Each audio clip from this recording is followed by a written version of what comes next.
IRCTC पर ticket book करते समय सारी डिटेल भरने के बाद एक ऑप्शन आता है जिसे हम और आप बड़ा हल्के में लेते हैं।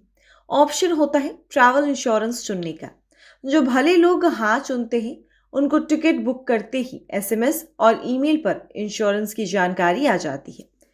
जो नहीं चुनते वो 35 पैसे बचाकर खुद को ही रिस्क में डाल देते हैं। इसका बड़ा उदाहरण तो उड़ीसा में हुआ ट्रेन हादसा ही है। 35 पैसे खर्च करके दुर्घटना होने पर आपको 10,000 से लेकर के 10 लाख रुपए तक का सुरक्षा कवर मिल जाता है। नहीं किया तो कुछ नहीं।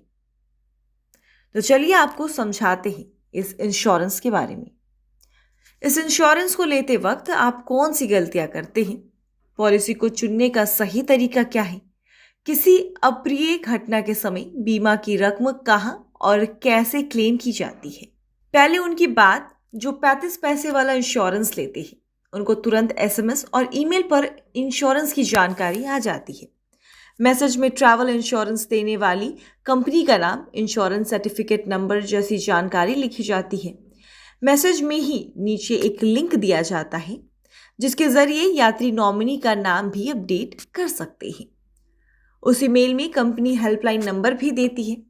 बीमा से जुड़े किसी सवाल का जवाब इन नंबरों पर फोन करके पता कर सकते हैं, पर यह सब बहुत कम लोग करते हैं। ज्यादातर लोग तो इंश्योरेंस लेकर ही फुर्सत पा जाते हैं, मेल और एसएमएस चेक ही नहीं करते।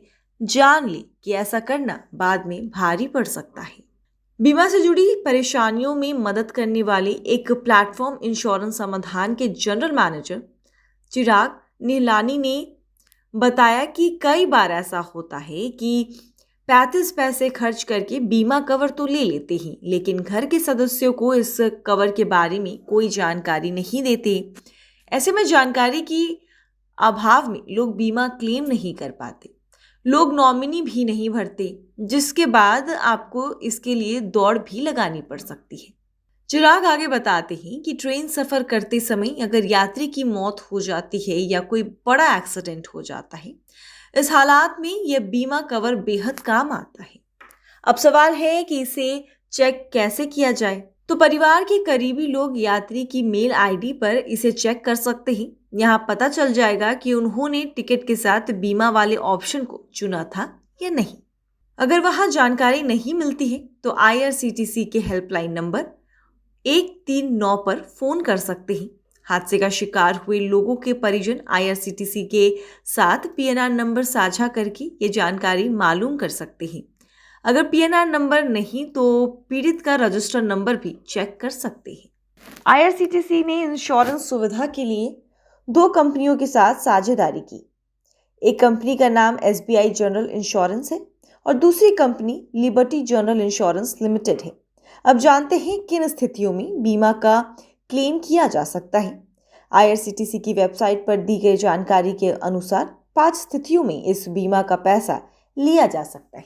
सफर के दौरान मौत होने पर, अस्थायी आंशिक विकलांगता पर, अस्थायी पूर्ण विकलांगता की स्थिति में, गंभीर चोटों की वजह से अस्पताल में भर्ती होने पर, अगर यात्री की मौत तो हो गई और उनकी डेड बॉडी मिली है तो उसे भेजने के लिए भी बीमा कवर मिलता है। कैसे करें बीमा क्लेम? पीड़ित या उसके नॉमिनी को या कानूनी वारिस को क्लेम फॉर्म के मुताबिक लिखित में इंश्योरेंस कंपनी के नजदीकी कार्यालय में क्लेम के लिए आवेदन करना होगा। यह आवेदन हादसे वाले दिन के 4 महीने के अंदर पहुंच जाना चाहिए। उसके बाद आवेदन मान्य नहीं होगा। बीमा के लिए दावा करते समय सभी जरूरी जानकारियां, सबूत, सर्टिफिकेट देने होंगे। दावा करने वाले को पॉलिसी के सबूत भी देने होंगे। आपको बता दें कि मृत्यु की स्थिति में यात्री ने जिसे नॉमिनी बनाया है उसे क्लेम के पैसे मिलेंगे। अगर नॉमिनी ना हो तो कानूनी वारिस को क्लेम के पैसे दिए जाएंगे। मौत होने पर दावा करने के लिए ये कागज जरूरी। रेलवे अथॉरिटी की तरफ से ट्रेन एक्सीडेंट या अप्रिय घटना होने की पुष्टि की रिपोर्ट, रेलवे अथॉरिटी की तरफ से एक्सीडेंट में मृत यात्रियों की जानकारी वाली रिपोर्ट, पूरी तरह भरा हुआ एक्सीडेंट क्लेम फॉर्म जिस पर नॉमिनी या कानूनी वारिस के हस्ताक्षर हो, अपने खाते में पैसे ट्रांसफर करवाने के लिए एनईएफटी की आवश्यक डिटेल और एक कैंसल्ड चेक, नॉमिनी का फोटो, आइडेंटिटी प्रूफ। विकलांगता की स्थिति में ये कागज लगेंगे।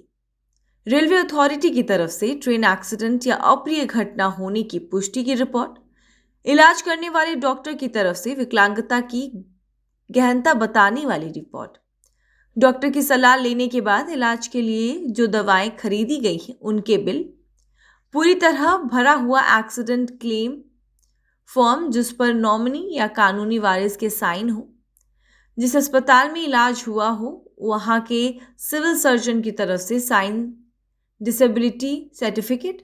ये भी बताना होगा कि उस आदमी की विकलांगता कितनी फीसदी है। एफआईआर की साइन कॉपी, विकलांगता को साबित करने वाले सभी एक्सरे, जांच रिपोर्ट और फिल्म, एनईएफटी डिटेल और कैंसिल चेक के बाद क्लेम फॉर्म, विकलांगता के बाद और पहले की तस्वीर। अस्पताल में भर्ती होने की स्थिति में रेलवे अथॉरिटी की तरफ से ट्रेन एक्सीडेंट या अप्रिय घटना होने की पुष्टि की रिपोर्ट, डिस्चार्ज समरी यानी अस्पताल में छुट्टी होने के समय मिले कागजात, हॉस्पिटल के बिल और मेडिकल बिल, एडवांस और फाइनल रसीद, दवाइयों की पर्ची, जांच की test report, x ray, scan, ECG और अन्य रिपोर्ट जो डॉक्टर की मांग पर ही की गई हो। अगर बाहर से दवाइयां ली गई हैं तो उसका कैश मेमो या बिल। इंश्योरेंस लेने पर अस्पताल में भर्ती होने की स्थिति में पॉलिसी के तहत 2 लाख रुपए, अस्थायी आंशिक विकलांगता के लिए 7.5 लाख रुपए, 5 लाख रुपए, मृत्यु होने की स्थिति में 10 लाख रुपए का कवर दिया जाता है। आईआरसीटीसी कहती है कि अगर नॉमिनेशन नहीं भरा गया हो और कोई दावा करे तो क्लेम का पैसा कानूनी उत्तराधिकारी के नाम पर जारी कर दिया जाता है। 5 साल के बच्चों के लिए यह बीमा पॉलिसी नहीं लागू होगा। एक बार प्रीमियम देने के बाद इसे कैंसिल नहीं किया जा सकता। सभी क्लास के यात्रियों पर एक ही ट्रैवल इंश्योरेंस पॉलिसी लागू होती है। नियम के मुताबिक सभी जरूरी कागजात जमा होने के 15 दिनों के अंदर बीमा पॉलिसी की रकम मिल जानी चाहिए। कोई भी धांधली, फर्जीवाड़ा या नकली सर्टिफिकेट कागजात पाए जाने पर इंश्योरेंस कंपनी के पास क्लेम मना करने का भी अधिकार होता है। क्लेम के पैसे भारतीय रुपए में दिए जाएंगे। सिर्फ भारतीय लोगों को ही इस बीमा का फायदा मिल सकता है।